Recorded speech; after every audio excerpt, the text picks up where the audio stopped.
C e raised to st, that actual value of C doesn't matter much. So C will tell you the position, what the signal xt as C e raised to st. Its C is immaterial because that is telling you initial position. So we can take it to be 1. So now we take a simple circuit.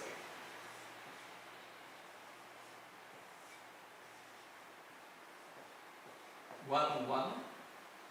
So output is half. So if input is e raised to st, output is half e raised to st. So I am trying my level best to explain. Input, everything is hypothetical. Input e raised to st, output half e raised to st. So if input is depending upon S, input nature will change. If S is 0, input is constant. If S, what is S? S is sigma plus j omega. If omega is 0,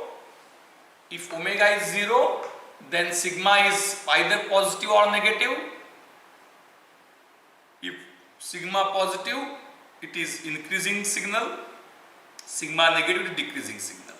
So for what? Now here what we get? Here the output is independent of means the HS, it is half. HS is half. So HS is independent of S. So whatever is the input for resistive circuit, the ratio will always be half. Ratio is independent of the type of the input. Now let us make a simpler change, this circuit. So I am trying my level best. I hope that you need to think. Reading something is of no use. You have to think from within. So for this, what is the transfer function? HS we have computed earlier. 1 upon S plus 1 plus 1 upon S. 1 upon S, it is 1 upon S plus 1 multiplying both by S. So HS is 1 upon S plus 1. So input is e raised to st. Output is 1 upon S plus 1 e raised to st. So what does it mean now? Listen very carefully.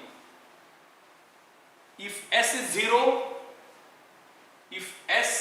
0, what it will indicate? If S is 0, in that case the ratio will be 1. The ratio would be 1, and S is 0 means a stationary signal. So whatever is input, the capacitor will charge to that level and the same will appear at the output.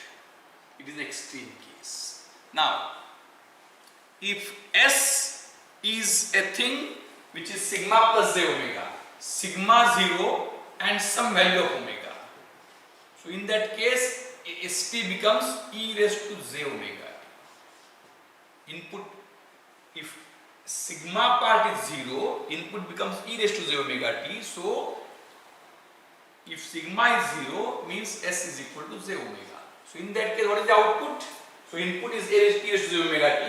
Output is 1 upon j omega plus 1 e raised to j omega t. So what is 1 upon j omega plus 1?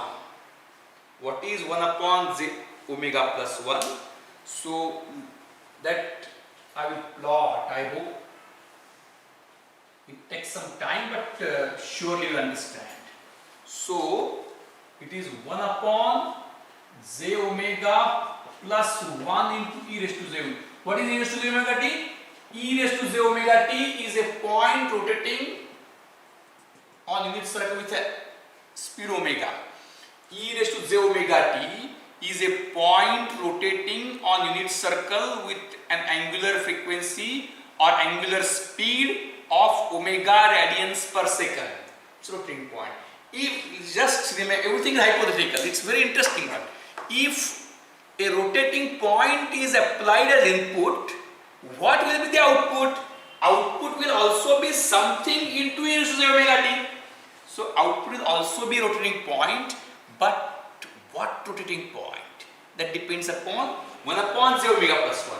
So 1 upon j omega plus 1, nothing is to be put into denominator which includes j. So you add 1 upon, this is 1 plus j omega, multiply by 1 minus j omega at both places.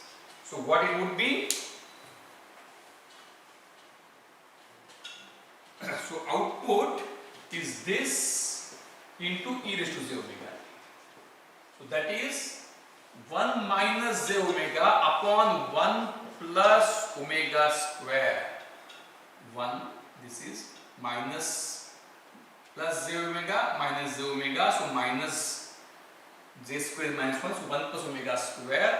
So this is 1 upon under root 1 plus omega square minus j into omega upon, sorry, not under root, 1 upon 1 plus j omega square minus j this into e raised to 0.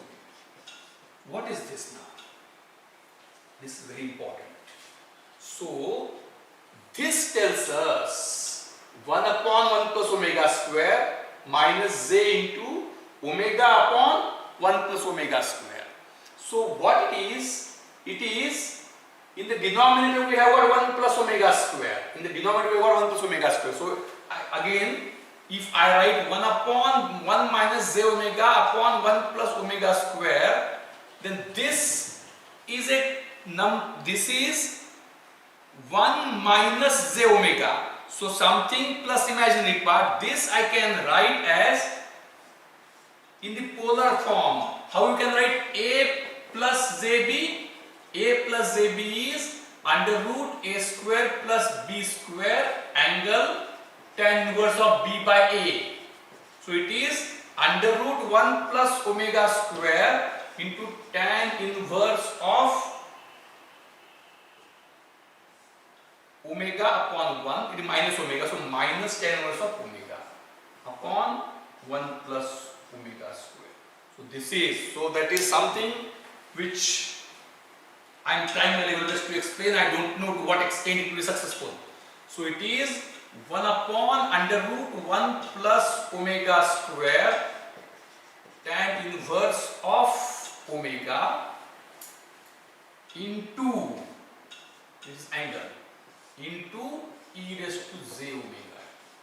So this tan inverse of omega minus. So what will happen?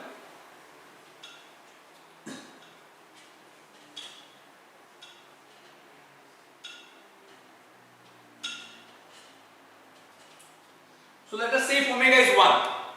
If omega is 1, so what will happen? If omega is 1, this would be 1 upon root 2 tan inverse of 1, tan inverse of 1 minus tan inverse of 1 is angle minus pi by 4.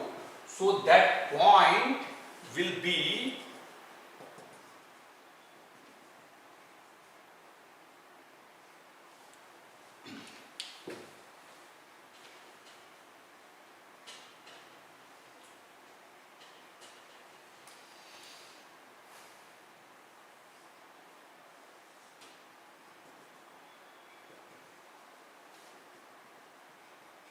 so what is input?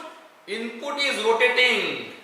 What is input? E raised to j omega t. It is rotating at an angular speed of omega. What is output? Output is this into e raised to omega t. E raised to j omega t. What is this? 1 upon root 2 angle minus pi by 4. So it is this point.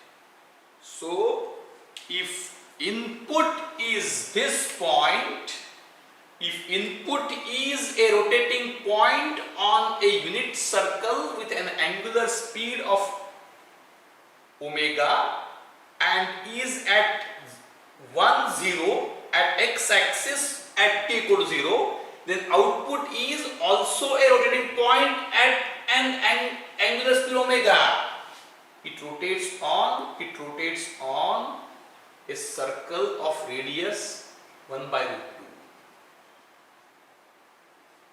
2, and it is input rotates, output rotates. Only thing is that input was larger value, it is less, and it is phase shifted. What will happen then? If omega increases, if omega is very small, then this would be near to 1. So ratio would be near to 1. So point will move from here to here as omega is small. If omega increases, this denominator will increase and this tan inverse also increase. So what will happen? From here it will reduce. So from here it will move, further reduce an angle. So if omega is very large, in that case, for omega near 0, input is this, output is just starting from here, this. When omega increases, output, the point which rotates, the radius at which it rotates comes less and gets shifted.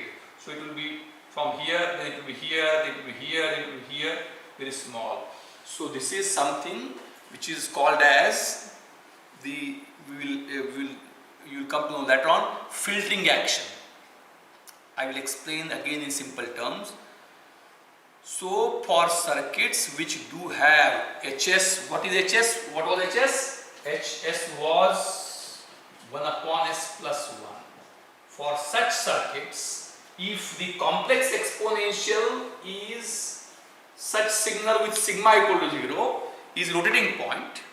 So what is complex exponential? Complex exponential can be rotating point, can be an increasing point or decreasing point, or can be increasing, decreasing and rotating. So it can move, it can rotate on a constant radius circle, it can move on either horizontal or in the oblique axis, or it can move helically, expanding or contracting manner. So for these different kinds of input signals, what would be the output? So output is of the same type. If input is rotating, output is rotating. If input is on constant circle, if input is increasing, decreasing, output also increase, decrease.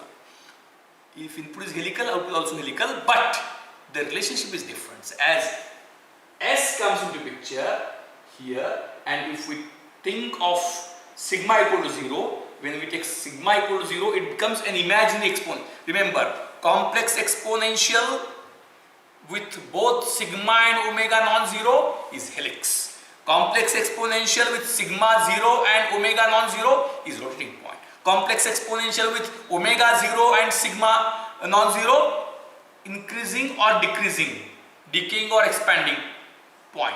If both are 0, it's a stationary point. So if we talk of rotating point, in that case, if input is rotating point at frequency omega on circle of radius 1, then output is also a rotating point with same frequency omega on a circle whose radius is a function of frequency. Listen very carefully. This one, so this is the radius, this is the angle. So what is changed? For a rotating point input, the output radius changes and the output position relative to input position also changes. And when we combine all these things, we further analyze for stable systems, unstable systems.